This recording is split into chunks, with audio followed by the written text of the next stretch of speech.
인도네시아에서 사업 한번 해보시겠다고요? 들어와. 네, 안녕하세요. 구루발리입니다. 지난 시간에 이어서 이번 시간에는 회사의 종류와 그리고 설립 진행, 준비 과정, 그리고 초기 비용은 어느 정도 들어가는지 이런 거에 대해서 한번 살펴보도록 하겠습니다. 제가 다시 한번 말씀드리지만 이미 인도네시아에서 사업을 하고 계시거나 한국에서 큰 규모의 매출을 운영하고 계신 분들은 이 영상 보실 필요 없습니다. 네, 그러면 이번 영상 한번 시작해 보도록 하겠습니다. 네, 회사 종류에는 크기별로 우대, 제베, 그리고 빼떼 중에서도 빼떼 로컬과 빼떼 아싱 이렇게 제가 구분을 하겠습니다. 먼저 우대와 제베는 굳이 우리나라 말로 번역을 하자면 개인 사업자 정도가 되겠습니다. 그러면 우대와 제베의 차이가 뭐냐? 우대는 한 명이 단독으로 운영하는 회사가 보통 우대고요. 제베는 한 명 또는 그 이상의 사람이 운영하는 회사가 바로 제베입니다. 그래서 같은 개인 사업자라고 하더라도 한 명이 단독으로 모든 서류에 한 명만 이름이 올라가 있다. 그러면 우대고요. 두 명 이상 또는 한 명도 가능합니다. 한 명 또는 그 이상의 사람 이름으로 되어 있는 것은 제베다 이렇게 생각하시면 돼요. 대신 주식은 없죠. 왜냐면 주식회사가 아니니까. 이런 회사의 종류를 우대, 제베, 규모에 따라 우대는 더 작고요. 제베가 조금 더 크다라고 생각하시면 돼요. 그러면 다음으로 우리가 빼떼는 뻐르세로안 떠르바타스의 약자인데요. 그건 주식회사라고 표현을 하시면 됩니다. 이 빼떼에는 크게 두 종류가 있습니다. 이 빼떼 로컬이라고 하는 PMDN은 바나나만 모달 달람 느그리, 말 그대로 회사의 지분이 모두 이 국내인 인도네시아인이나 인도네시아 법인 이 구성으로 형성되어 있는 게 빼떼 로컬입니다. 말 그대로 외국인 지분은 단 1%도 없다는 뜻이고요. 만약에 외국인 지분이 1% 아주 조금이라도 있다라고 하면 그것은 빼떼 아싱 또는 빼에마라고 줄여서 부릅니다. 바나나만 모달 아싱이거든요. 그래서 빼떼에는 두 개의 종류가 있다.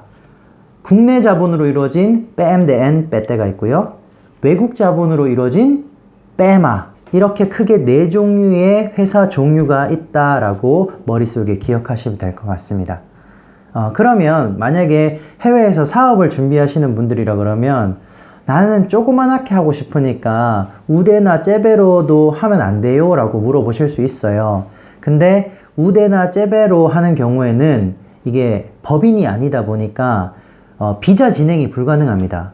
우리가 보통 외국에 나와서 일을 하려고 그러면 비자를 받으셔야 되잖아요. 일을 할 수 있는 워킹 퍼밋 그리고 워킹 비자를 받으셔야 됩니다. 그런데 우대와 제베 같은 경우는 현재 규정이 이제 진행이 안 되는 걸로 바뀌었습니다. 예전 같은 경우는 한 5년, 6년 전까지만 해도 제베의 경우 이따스를 받으실 수 있었는데요. 지금은 더 이상 받으실 수가 없고 최소 빼떼 로컬이나 빼에마, 빼떼 아싱이 돼야 외국인이 비자 진행을 할 수가 있습니다. 다만 내가 어떤 좋은 아이템이 있는데 이 아이템이 과연 인도네시아에서 먹힐지 안 먹힐지 한번 시도해보고 싶다 라고 하시는 경우 제베나 우대를 활용을 하실 수는 있어요. 근데 방법은 본인 명의로 안 되기 때문에 현지인에 있는 현지인 친구라든지 또는 뭐 지인이 있다라고 하시면 그분한테 그냥 무조건적인 투자를 하시는 거죠. 투자하셔갖고 조그만하게 뭐 떡볶이집을 하신다든지 뭐 국수집을 하신다든지 뭐 김밥집을 하신다든지 이런 것들을 한번 시도는 해볼 수 있다라는 겁니다. 그래서 시도를 해보시고 이 아이템이 현지에서 아주 잘 먹히는구나 라고 하시면 본인이 본격적으로 뭐 크게 해볼 수도 있겠죠. 대신 이제 그 현지인은 꼭 믿을 수 있는 분이어야 하고 또는 뭐 서로 친구 관계니까 믿고 한번 시도해 보실 수는 있다라고 생각합니다. 단 이 경우 본인 명의로 되지 않고 본인 명의로 비자를 받을 수 없기 때문에 그 사업장에 가셔갖고 어떠한 근로행위도 하시면 안 되는 겁니다. 말 그대로 내가 아는 현지인에게 돈을 빌려주고 그 현지인이 본인 명의로 사업을 진행을 하는 겁니다. 대신 아이템을 제가 그분한테 드리는 거죠. 그래서 그 아이템으로 이 시장에 먹히는지 안 먹히는지 테스트 정도는 해볼 수 있다라고 생각이 됩니다. 그래서 만약에 괜찮다라고 하시면 본인이 직접 법인을 설립하셔갖고 실제 크게 운영을 하실 수도 있겠죠. 예, 이런 케이스가 있지만 대부분의 외국인은 처음부터 비자를 받고 일을 하시는 게 좋기 때문에 당연히 이 빼떼 주식회사를 설립하셔야 됩니다. 그러면 이 주식회사 같은 경우도 빼떼 로컬은 어차피 내 지분이 들어갈 수 없기 때문에 내가 직접 설립할 수는 없고요. 만약에 내가 친구한테 마찬가지로 돈을 주고 빌려준다든지 또는 돈을 주셔갖고 그 친구가 본인 명의로 빼떼 회사, 빼떼 로컬을 오픈을 하고 그 회사에 내가 직원으로 일을 할 수는 있습니다. 예, 대신 그 회사를 내가 운영하는 건 아니죠. 합법적으로. 나는 그 회사의 한 직원일 뿐인 겁니다. 그런 식으로 사업을 운영하시는 분도 간혹 있습니다. 그러나 정상적인 방법은 본인의 지분을 투자해서 외국인 법인, 빼MR을 만드셔갖고 운영하시는 게 가장 적합한 방법이다 라고 생각하시면 됩니다. 최근에는 법이 개정됐기 때문에 투자자의 경우는 바로 비자를 받으실 수가 있어요. 그리고 대백깎아라고 하는 1200불 발전기금을 내지 않고서 또 2년짜리 비자를 바로 받으실 수가 있습니다. 이런 장점이 있기 때문에 본인의 확신이 있다 그러면 바로 빼MR부터 시작하시는 게 좋습니다. 네, 이렇게 회사 종류에 대해서 알아봤으니까요. 다음으로 회사 준비하는 과정에 대해서 한번 살펴보겠습니다. 먼저 사업을 시작하시려면 일단 외국인 같은 경우는 주식회사가 필요하잖아요. 그렇기 때문에 최소 2명의 주주는 있어야 됩니다. 그래서 한 명은 대표이사가 되고 한 명은 감사로서 정관상에 등재가 돼야 되는 겁니다. 그래야 회사 설립 요건이 이제 갖춰지는 거고요. 그러면 이제 회사를 설립하려고 준비하다 보면 일단 회사 주소지로 쓸 수 있는 사무실이나 가게를 얻어야 됩니다. 그래서 뭐 예를 들어 레스토랑 같은 업종이라고 한다면 당연히 상권도 봐야 되고 교통도 봐야 되고 이 뭐 가게의 가격, 임대료 이런 것들도 다 분석해서 구하셔야 될 거고요. 만약에 단순하게 사무실 업종이다. 사무실에서 하는 거면 뭐 사무실은 크게 위치가 상관없잖아요. 그래서 조금 저렴한 지역이더라도 사무실로 쓸 수 있는 공간이라고 한다면 그쪽을 구하시면 되는 겁니다. 이렇게 사무실이나 가게를 구해야만 그 주소지로 법인의 허가 진행 자체가 가능합니다. 다만 무턱대고 계약부터 해버리시면요 상당히 손해를 보실 수가 있어요. 우리나라 같은 경우는 허가 진행이 굉장히 빠른 편이잖아요. 그렇지만 인도네시아는 이 문화 자체가 느리고 허가 프로세스도 굉장히 깁니다. 그렇기 때문에 이 허가가 최소 3개월에서 6개월, 길게는 1년까지 걸리는 경우도 있습니다. 그래서 무턱대고 가게 계약부터 해버리시면 가게 임대료는 이미 이게 1년치로 돈을 내야 되는 거기 때문에 우리나라처럼 월 단위로 내질 않거든요. 대부분 1년치를 한 방에 내줘야 되기 때문에 내놓고 허가를 진행한다 그러시면 계속 까먹는 거예요. 허가가 예를 들어 1년 만에 나왔다. 그러면 1년 동안은 아무 사업도 못 하시는 거예요. 그렇기 때문에 무턱대고 계약하시면 안 됩니다. 그럼 이제 간혹 버추얼 오피스나 이렇게 책상 하나 두고 이렇게 공간 한 곳을 빌려주는 그런 곳도 있어요. 그런 곳에는 이제 뭐 1인 기업이나 또는 이제 잠시 주소지가 필요해서 임시로 이렇게 회사 설립을 위해서 그거를 빌리시는 분들도 계신데 그런 버추얼 오피스 같은 경우는 물론 월 단위로 이렇게 임대료를 내시기도 해요. 그렇지만 대부분의 진짜 사업을 하시는 분들은 그런 케이스가 없기 때문에 바로 가게나 이제 사무실을 구하실 거예요. 그래서 무턱대고 구하지 마시고 일단 생각을 하셔야 됩니다. 이 허가 기간이 얼마나 걸리는지 그거를 감안하셔야 돼요. 그래서 가게를 구하실 때 어떻게 하셔야 되냐면 주인이랑 이제 내고를 좀 하셔야 돼요. 내가 레노베이션도 해야 되고 가게를 보시면 바로 이걸 사용할 수가 없어요. 분명히 안에 좀 뜯어 고치고 페인트 칠도 좀 새로 하고 이렇게 하셔야 되잖아요. 그런 이제 레노베이션 기간이 필요하니 나한테 한두 달 정도 시간을 좀 다오. 뭐 길게는 3개월까지 이렇게 달라고 하시면 너무 좋은데 한두 달 정도 레노베이션 할 시간을 다오. 그리고 이 회사 서류를 진행하려면 시간이 좀 걸리니까 좀 내가 돈은 지금 당장 줄 테니 계약 기간은 한두 달 정도 후로 시작하는 걸로 이렇게 좀 조정을 했으면 좋겠다 라고 그 정도 내고는 하실 수 있어요. 물론 주인 중에는 절대 안 된다라고 하시는 분도 계실 수 있지만 뭐 어느 정도 얘기를 하면 통하는 주인도 많거든요. 그래서 그런 식으로 유도리를 발휘하셔갖고 조금 계약 기간을 뒤로 미루는 거 이런 것도 한 방법이고 1년치 말고 내가 그러면 한 3년치 5년치를 한 방에 줄 테니 좀 6개월 정도는 나한테 시간을 좀 다오, 이렇게 하시는 방법도 있습니다. 그래서 방법적으로는 뭐 본인이 머리를 굴리셔갖고 여러 가지 방법을 활용하셔갖고 어떻게든 계약 기간을 조금 더 뒤로 물릴 수 있도록 하시는 게 가장 좋을 것 같습니다. 간혹 이제 이런 것도 이제 부담스러운 분들, 뭐 예를 들어 1인 기업이라든지 소규모로 뭐 사무실만 가지고 필요하신 분들은 버추얼 오피스를 구하시고, 또는 이제 사업을 준비함에 있어서 서류 진행 기간이 오래 걸리니까 일단 주소지를 받아 놓고 서류만 쭉 진행한 다음에 나중에 장소를 옮기겠다, 이런 분들이 이제 버추얼 오피스를 사용하세요. 그런데 이제 문제가 뭐냐면, 나중에 그냥 정말 책상만 필요한 사람들은 이쪽에서 계속 쓰시면 돼요. 근데 나중에 주소지를 옮기셔야 되는 분들은 미리 생각을 해보셔야 됩니다. 이 주소지를 옮기게 됐을 때 추가적으로 또 드는 비용이 있어요. 서류를 또 새로 해야 되는 부분도 있고, 예를 들어 업종이 안 맞는 경우는 서류를 진행하다가 중간에 진행 자체가 안 됩니다. 예를 들면 레스토랑이면 이 주소지의 허가 서류가, 건축물의 허가 서류가 레스토랑이나 가게로 돼 있어야 돼요. 근데 이 건축물의 허가가 예를 들어 사무실로 돼 있다 라고 하시면 중간에 진행이 되다가 막혀버립니다.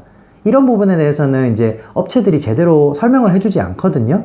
그렇기 때문에 이거는 본인이 미리 사전에 파악하시고 알아보신 다음에 여기를 할지 말지 선택을 하시는 게 좋습니다. 잘못 선택하셨다가는 결국은 일도 2번 하고 돈도 2번 내야 되는 그런 안타까운 일이 생길 수 있으니까 반드시 유의하시기 바랍니다. 아까 말씀드리다 말았는데 가장 중요한 포인트가 하나 있습니다. 여러분들이 반드시 아셔야 될 게, 이 사업 허가를, 법인 설립 허가를 진행함에 있어서 본인이 빌린, 임대한 건축물의 사용 용도, 건축 용도가 있을 거 아니에요. 그 건축 용도와 내가 진행하고자 하는 그 법인의 업종이 일치해야 됩니다. 그렇기 때문에 이 건물을 임대하실 때 반드시 주인에게 이 건축물의 건축허가서 EMB의 사본을 반드시 요구를 하셔야 돼요. 그래서 그 요구를 하셔갖고 확인을 하십시오. 그 건축물의 용도가 뭔지. 이게 깐또르는 사무실이거든요. 깐또르인지, 또는 또꼬, 가게인지, 또는 루꼬는 루마 플러스 또꼬기 때문에 집과 가게로 같이 쓸 수 있는 건물입니다. 이게 어떤 건물인지, 또는 구당은 창고예요. 이 건물의 용도 자체가 어떤 건지 파악을 하시고, 이 건물의 용도로 내가 진행하고자 하는 법인 업종이 설립을 할 수 있는지 없는지 관청에 먼저 확인하시는 게 우선시 돼야 되는 겁니다. 예를 들어 볼게요. 같은 발리 지역이라 하더라도 지역별로 좀 차이가 있어요. 허가 진행에. 예를 들면 바둥 지역 같은 경우, 바둥은 뭐 꾸따나 스미냑, 진바란 뭐 이런 지역이죠. 이런 지역에서 내가 예를 들어 사무실을 오픈을 한다, 뭐 컨설팅 업종이다 라고 예를 들어 볼게요. 이런 경우는 이 건축물의 용도가 루꼬나 또꼬라도 진행이 가능합니다. 꼭 깐또르여야 될 필요는 없습니다. 그러나 만약에 덴파사르 지역이다 라고 한다면 반드시 깐또르로만 돼 있어야 됩니다. 그렇기 때문에 만약에 내가 임대한 건물이 루꼬나 또꼬다 라고 한다면 주인의 동의를 얻어서 이 건축 사용 허가를 변경 신청을 하셔야 돼요. 내용에 적합하게. 그래서 아무거나 임대를 하시면 안 된다는 겁니다. 건물이 이제 임대료가 싸다고 해서 아무거나 그 임대를 하시면 건축 허가가 아예 없는 건물도 있을 수 있고요. 그리고 내가 설립하고자 하는 업종에 부합하지 않는 건축 허가일 수 있습니다. 그러면 시간이 굉장히 오래 걸리게 돼요. 그렇기 때문에 이런 부분을 생각을 안 하시고 단순하게 뭐 부동산 업자나 아시는 분 말을 듣고 여기 가게 싸게 나왔으니까 여기 괜찮다, 그것만 믿고 가게를 구하시게 되면 나중에 정말 큰 코 다칠 수 있습니다. 네, 다시 진행해야 되는 경우가 생길 수 있거든요. 또는 가게를 아예 옮기셔야 되는 경우도 있어요. 그래서 이 부분 반드시 고려하시고 가게 보러 다니셔야 되는 겁니다. 자, 그 다음으로 알아봐야 될 게 이제 회사 설립 절차입니다. 이렇게 앞서서 법인의 주소지로 쓸 수 있는 가게나 사무실을 구하셨다 그러면 이제 법인 이름으로 쓸 수 있는 이름을 정하셔야 되잖아요. 그래서 법인 이름을 정하실 때는 뜻이 있는 세 단어로 이루어진 글자 이름이면 됩니다. 그래서 우선순위를 정하셔갖고 3개 정도의 회사 이름을 적어서 공증인 노타리스한테 넘겨주시면 노타리스가 그것을 확인을 해서 어떤 이름이 가능한지 확인을 해줄 겁니다. 그러면 회사 이름으로 쓸 수 있는 이름을 받으신 다음에 그 다음 하셔야 될 게 외자투자법인이라고 한다면 반드시 투자청, 외자투자청, 백과뱀에 이제 이 내가 진행하고자 하는 업종이 투자가 가능한 업종인지 확인을 받으셔야 돼요. 이게 이제 이진 프린십이라는 투자 승인서인데요. 여기서 이제 그 모든 업종이 다 외국인한테 오픈되어 있는 게 아니에요. 그래서 네거티브 리스트라고 해서 외국인한테 제한이 있는 업종도 있기 때문에, 물론 지분 제한도 있고 아예 투자 자체가 안 되는 업종도 있습니다. 이것을 확인을 하신 다음에 나중에 투자 승인서를 받으시면 그 다음 이제 회사 정관으로 넘어가시면 되는 겁니다. 그래서 투자청으로부터 투자 승인서를 받으신 다음에 그 다음 진행하셔야 될 게 이 노타리스에 다시 오셔갖고 법인 정관을 작성을 하시면 됩니다. 정관에는 앞서 정하셨던 이제 뭐 최소 2인 이상이니까 그 2인 이상의 이름이 등재가 될 거고요. 자본금, 그리고 뭐 회사가 어떤 일을 하는지 업종에 대해서 이렇게 쭉 나열될 겁니다. 그거를 작성하신 다음에 그 다음 진행하는 게 이제 이 법인 등기, 그것도 마찬가지로 이 공증인 노타리스가 알아서 진행을 해줄 거고요. 돈을 주면 다 진행을 해줍니다. 이 법인 등기가 되고, 법인 등기와 동시에 회사 소재지 확인서라는 게 진행이 돼야 돼요. 소재지 확인서라는 것은 내가 A라는 동네에 있으면 그 동네에서 내가 사업을 할 테니 이 동네 이장이나 또는 읍장, 면장에게 허가를 받는 겁니다. 그래서 이 동네에서 내가 사업을 한다는 확인서를 받으셔야 되고, 그 확인서를 받고 진행하시는 것이 납세번호입니다. 내가 법인을 오픈을 했으면 그 법인에서 벌어들인 수익에 대한 세금을 내야 되잖아요. 세금을 내려면 세금을 낼 수 있는 납세 번호를 따셔야 되는 겁니다. 그래서 요거는 세무서 직접 방문하셔도 충분히 받으실 수 있어요. 굳이 대행사를 안 통하셔도 상관없습니다. 그거는 보통 길어봐야 뭐 하루 이틀이기 때문에요.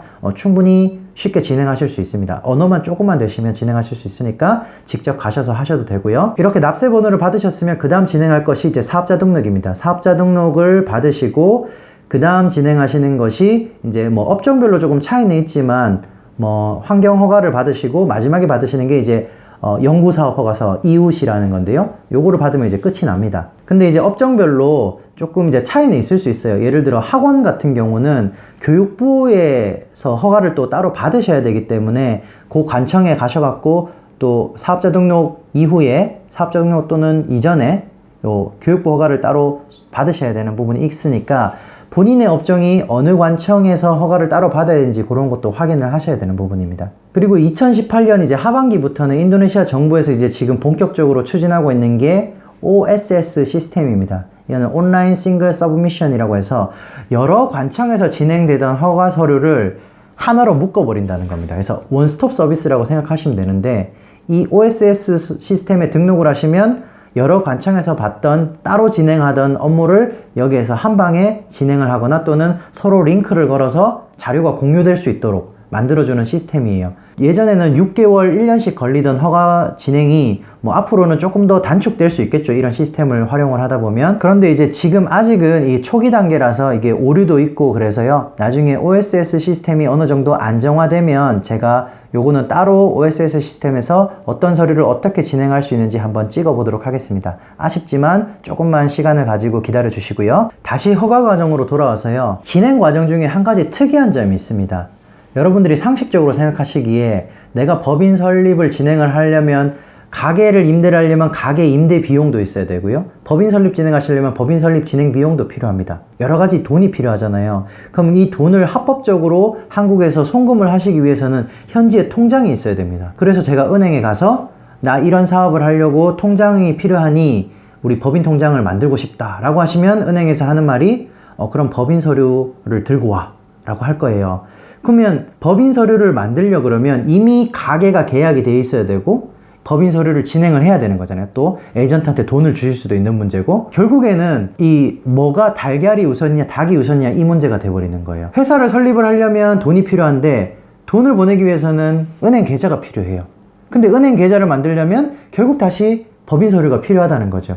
그래서 현실적으로는 내 개인이 그냥 알아서 돈을 들고 오셔서 가게 계약하고 회사 설립 진행도 따로 하셔야 됩니다. 그래서 만약에 법인 통장이 아니다 하더라도 개인 통장도 마찬가지인 거예요. 은행에 가서 내 개인 통장 만들려고 하는데 어떻게 해야 돼? 라고 물어보시면 기본적으로 대부분의 은행이 이따스, 이 체류허가증을 요구를 하게 됩니다. 그러면 이 체류허가를 받으려면 당연히 법인 설립이 진행이 돼야 되고 법인 설립 진행을 바탕으로 내 비자를 받을 수 있는 거잖아요.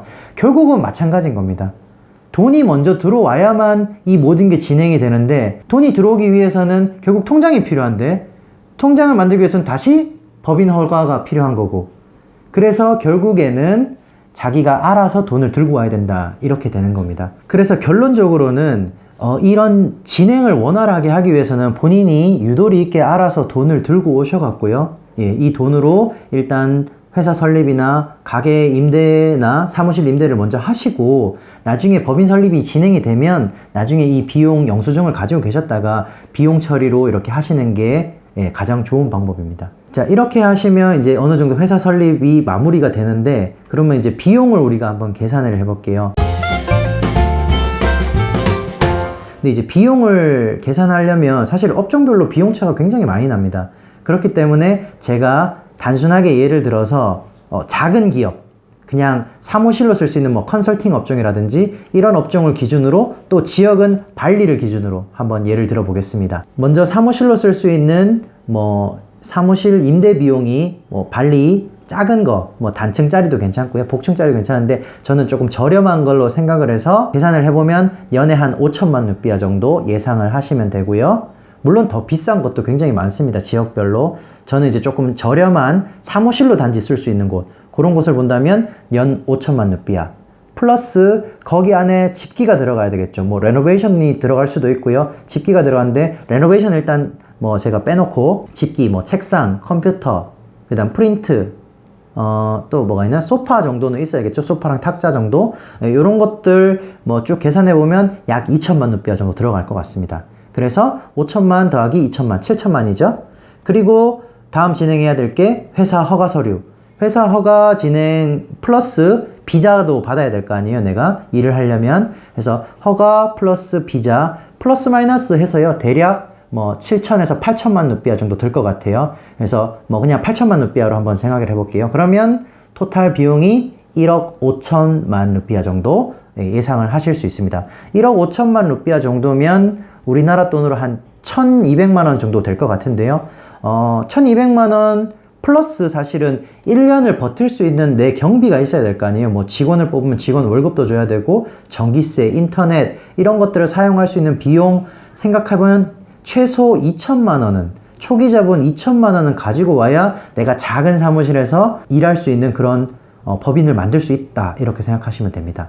물론 이 비용은요 제가 작은 업종에 작은 사무실을 얻어서 그냥 단순하게 사무를 보는 업종이라고 가정을 했을 때 한 2천만 원 정도 1년 버틸 수 있는 비용이 든다고 가정을 해본 거고요. 만약에 업종이 레스토랑이라든지 조금 규모가 크다, 뭐 스파라든지 마사지샵이다, 쇼핑센터 아니면 큰 회사다 라고 하면 당연히 비용은 뭐 2배 이상, 3배까지 들어갈 수도 있을 겁니다. 물론 공장은 뭐 안에 기계가 들어가야 되니까 기계 비용만 뭐 한 대에 몇 억씩 할 수도 있잖아요. 그렇기 때문에 저는 작은 업종을 기준으로 말씀드렸다는 걸 참고해 주시기 바랍니다.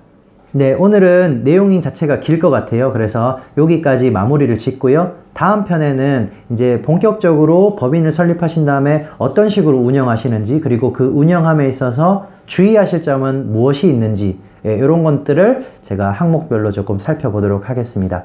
네, 오늘 영상이 또 도움이 되셨다면 좋아요, 구독, 알람까지 많이 눌러주시고요. 다음 시간에 또 좋은 정보로 여러분들 찾아뵙도록 하겠습니다. 네, 감사합니다.